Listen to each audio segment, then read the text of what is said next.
Sanggeus nyarita keun ngeunaan kerajaan Tarumanagara. Ayeuna urang kudu langkung.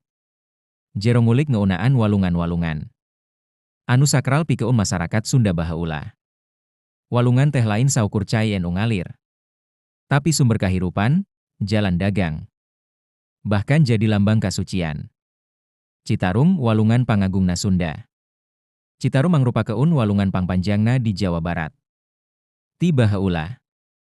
Masyarakat geus gumantung kana Citarum pikeun irigasi sawah, lauk, jeung cai bersih.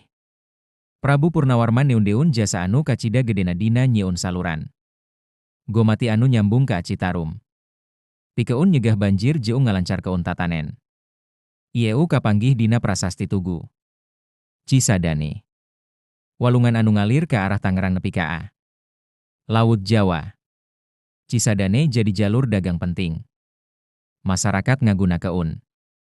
Parahu pikeun ngalaku keun perdagangan antara lembur jeung basisir. Ciujung. Ciujung aya di wewengkon Banten ayeuna. Ieu oge jadi jalur transportasi cai jeung sumber kahirupan. Prasasti Purnawarman. Dina sababaraha prasasti, Purnawarman sok nyebut keun jasa-jasana pikeun rahayat. Ieu sawatara prasasti penting. Prasasti Tugu, nyarita keun panggalian saluran Gomati. Prasasti Ciaruteun, aya tapa suku anu dipercaya tapak Raja Purnawarman. Lambang yen anjeunna minangka wakil dewa di bumi. Prasasti Kebon Kopi, aya tapak suku Gajah, anu dianggap gajah perang kerajaan. Prasasti Jambu, eusina muji kapamingpinan Purnawarman anu adil jeung gagah. Sakralna walungan pikeun Sunda. Pikeun urang Sunda baheula, walungan teh dianggap suci.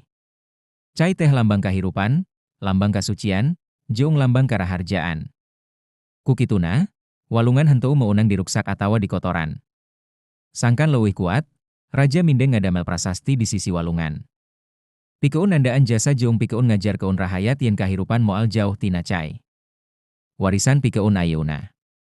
Sanajan geus ratusan taun kaliwat, Citarum jeung walungan sejenna tetep jadi bagian penting tina Sunda. Ngan.